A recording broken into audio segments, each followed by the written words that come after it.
Assalamualaikum warahmatullahi wabarakatuh. Salam sejahtera, kesehatan, keselamatan, dan kemakmuran untuk kita semua. Amin, amin, ya rabbal alamin. Baik, untuk metodologi penelitian, pertemuan ke-6 kita akan membahas mengenal struktur outline TA atau skripsi dan pedoman PKM.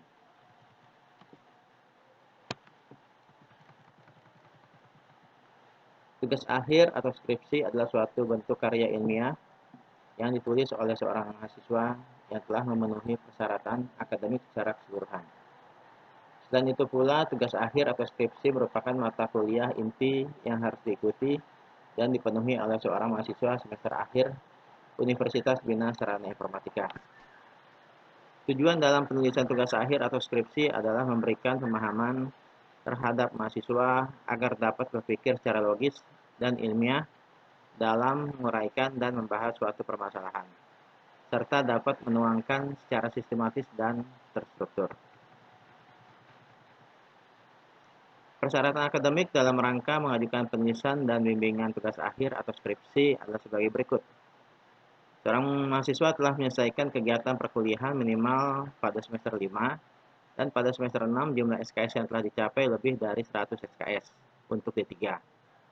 Dan minimal pada semester 7 dan pada semester 8 jumlah SKS yang telah dicapai lebih dari 140 SKS untuk S1.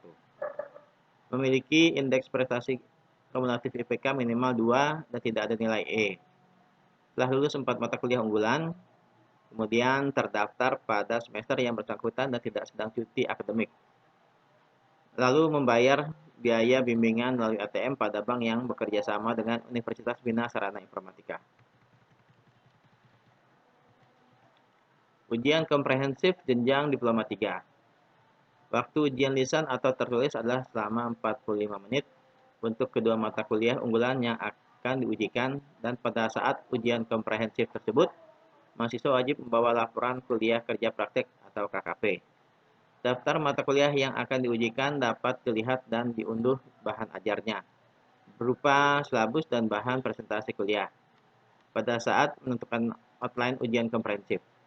Khusus untuk bentuk outline ujian komprehensif, mahasiswa tidak dibimbing oleh dosen pembimbing tugas akhir atau skripsi.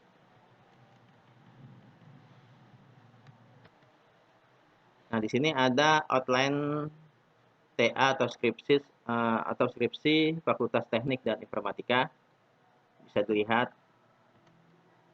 Nomor 1, perancangan program sains, kemudian penelitian ilmiah individu, itu yang penelitian ilmiah yang individu ya. Lalu ada yang kelompok, contohnya seperti aplikasi startup, penelitian, kewirausahaan, dan seterusnya. Lalu perancangan sistem program bisnis, ya, desktop dan web programming. Di sini ada lembar judul skripsi atau lembar persembahan, kemudian ada lembar pernyataan keaslian skripsi, lembar pernyataan persetujuan publikasi karya ilmiah, lembar persetujuan dan pengesahan skripsi. Lalu ada lembar panduan penggunaan hak cipta. Nah, di sini ada kata pengantar, isi daftar simbol, daftar gambar, daftar tabel, daftar lampiran, kemudian ada bab 1 pendahuluan, di dalamnya ada latar belakang masalah, dan seterusnya. Kemudian ada macam metode penelitiannya, observasi, wawancara, studi pustaka, atau kuesioner. Lalu ada model pengembangan sistem dan ruang lingkup. Lalu bab 2 adalah landasan teori berupa tinjauan pustaka dan penelitian terkait. Bab 3 analisa sistem berjalan. Di sini ada tinjauan institusi atau perusahaan. Kemudian di dalamnya terdapat sejarah institusi perusahaan, lalu struktur organisasi dan fungsi. Kemudian ada proses bisnis sistem, kemudian spesifikasi dokumen sistem berjalan. Bab 4, rancangan sistem dan program usulan. Di sini mengikuti fase-fase model yang digunakan dalam TA atau skripsi. Lalu bab 5, penutup, di mana terdapat kesimpulan dan saran-saran. Lalu kemudian daftar pustaka atau daftar riwayat hidup, lembar konsultasi, bimbingan, surat keterangan, riset, lampiran. Di sini ada lampiran A, dokumen sistem berjalan, lampiran B-nya dokumen sistem usulan.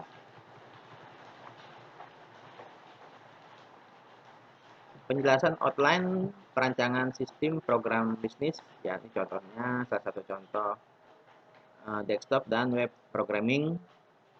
Untuk nomor 1, mahasiswa wajib melakukan riset dan surat riset wajib dibawa pada saat ujian sidang. 2, sumber referensi jurnal 3 buah wajib dibawa pada saat sidang. 3, latar belakang masalah, di mana berisi fakta permasalahan yang ada di perusahaan, diperkuat dengan minimal 1 kutipan jurnal penelitian yang terdahulu. Jurnal yang digunakan harus memiliki nama jurnal dan ISSN atau volume number, ya, atau volume number. Model pengembangan sistem. Jika model pengembangan sistem yang digunakan bukan waterfall atau model, maka isi dari tahapan model pengembangan sistem yang dibahas disesuaikan dengan model pengembangan sistem yang akan digunakan. Tinjauan pustaka berisi tentang semua teori-teori yang berhubungan dengan skripsi yang akan dibahas.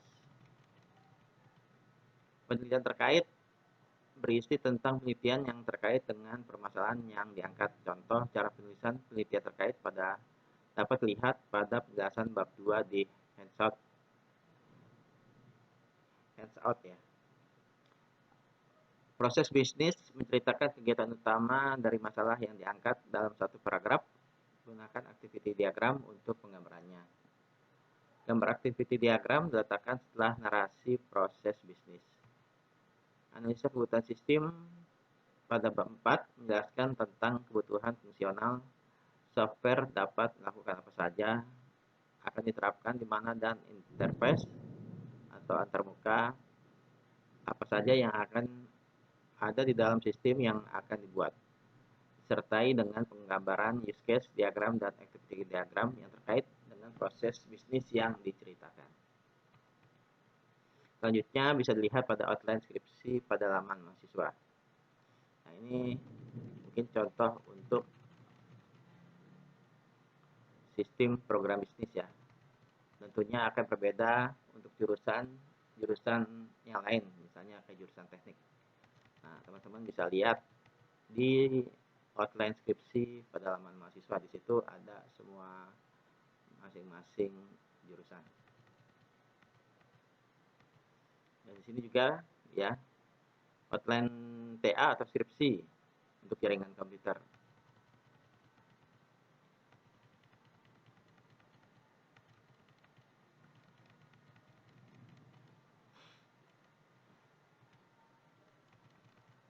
Kita masuk pedoman program kreatif mahasiswa atau PKM.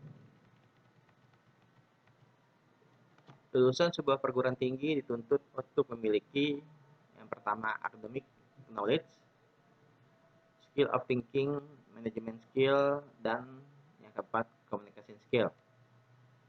Sinergisme antara keempat keterampilan di atas akan tercermin pada perilaku dan pemikiran yang bersifat konstruktif, realistik, atau yang biasa disebut dengan kreatif, unik, dan bermanfaat.